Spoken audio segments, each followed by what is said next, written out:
Hai guys, masih seputar narcissist personality disorder.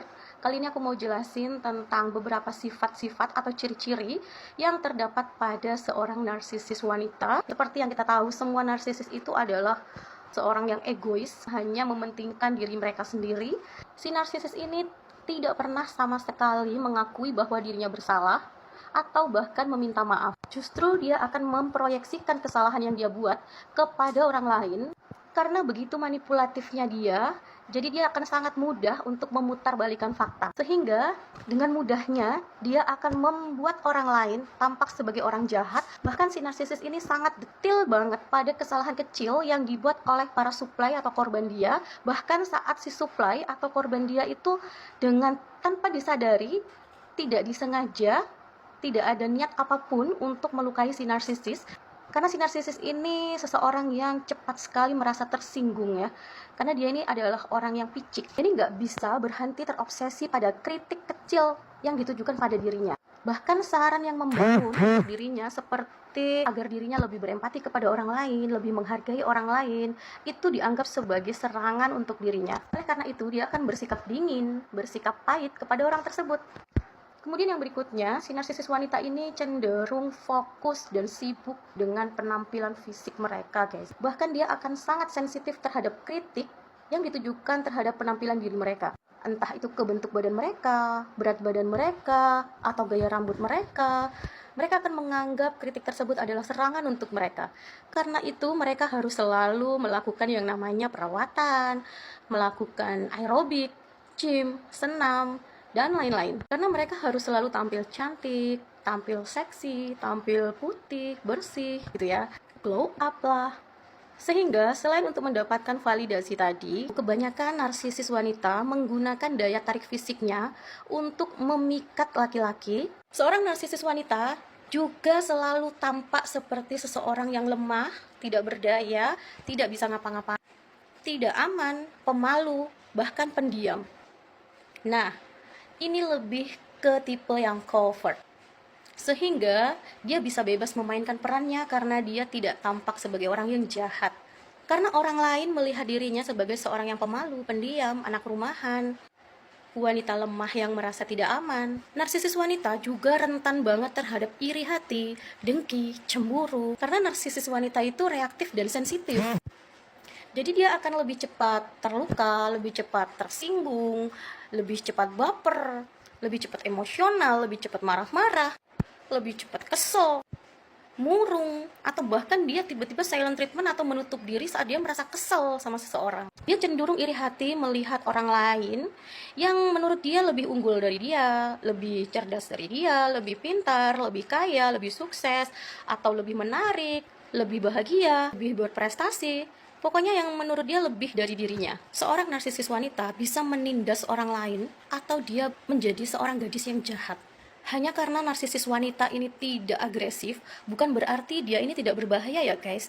Justru semua sepakat bahwa tipe covert narsisis yang wanita itu sangat berbahaya karena yang dia lakukan kepada supply atau korban-korban dia itu hampir sama sekali tidak terlihat oleh orang lain yang bukan supply atau korban dia guys. Jadi dia bisa merasa aman terhadap tuduhan saat korbannya melakukan speak up. Kan dia bisa mengeksploitasi orang lain, memanipulasi orang lain untuk bisa berada di pihak dia dan membela dirinya. Seorang narsisis wanita itu tidak mempunyai kestabilan dalam hubungan, dalam hidupnya, karena dalam dirinya tidak memiliki ketulusan, dan dia tipe orang yang sama sekali tidak bertanggung jawab. Dalam relasi pasangan, dia tidak paham kewajiban dia itu apa, hak pasangannya apa. Dia juga tidak akan pernah mau mendengarkan keluh kesah pasangannya. Bahkan sebagian besar narsisis meskipun wanita, itu rentan banget dengan perselingkuhan. Biasanya dia juga tidak mau diribetkan oleh pekerjaan-pekerjaan rumah tangga, karena menurut dia itu bukan dia banget gitu loh. Karena dia ini adalah orang yang harus dispesialkan, yang harus mendapat perlakuan istimewa. Bahkan dia tidak akan peduli apakah sesuatu yang dilakukan oleh pasangannya itu kelak akan berdampak tidak baik pada diri pasangannya. Dia akan cenderung lebih abai, seolah berkedok sayang, tapi sebenarnya dia membiarkan dan justru menjerumuskan pada keburukan. Kemudian dalam hal keuangan, misalnya nih pasangannya sudah memberi dia uang nafkah, tapi entah kenapa uang tersebut tuh habis aja, selalu habis aja, kurang aja gitu. Seolah tidak ada hasilnya sama sekali. habis, hilang, loss gitu loh. Jadi dia tuh punya kontrol keuangan yang buruk sekali. Dia punya manajemen keuangan yang nggak bagus. Bahwa uangnya kurang, suamiku cuma bisa ngasih segini lah, kebutuhan banyak lah. Nanti dia juga akan beralasan telat ngasih lah, aku harus bayar inilah, harus bayar itulah. Perilaku ini tuh sudah terprogram oleh semua narsisis, bertujuan untuk merendahkan pasangannya, untuk smear campaign pasangannya. Nanti suatu saat kalau sudah terjadi konflik besar dan si narsisis akan mendiscard pasangannya, maka yang diketahui orang lain adalah pasangannya ini yang jelek, karena dia ingin menjelek-jelekan pasangannya.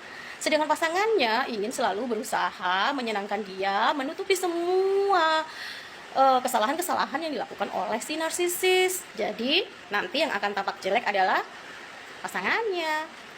Setiap kali ketemu orang, dia pasti ngerumpi. Mau itu orang di dalam rumahnya sendiri. Kalau kita ngomongin keluarga besar narsisis nih, mereka itu cukup kompak, guys. Jadi kalau narsisis ini punya masalah dengan orang lain gitu ya, pasangannya, seluruh keluarga narsisis ini akan kompak membela dia, membantu dia. Tapi kalau kita telaah lebih dalam lagi ke dalam keluarga tersebut, sebenarnya di antara mereka ini juga sering terjadi konflik. Di antara mereka ini juga saling bersaing, saling menjatuhkan.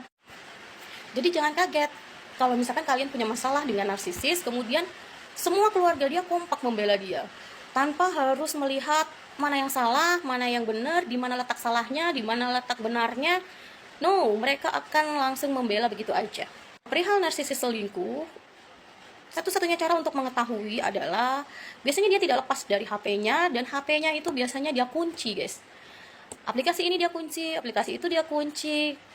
Jadi untuk membuka akses ke dalam HP-nya, itu kalian akan mengalami kesulitan.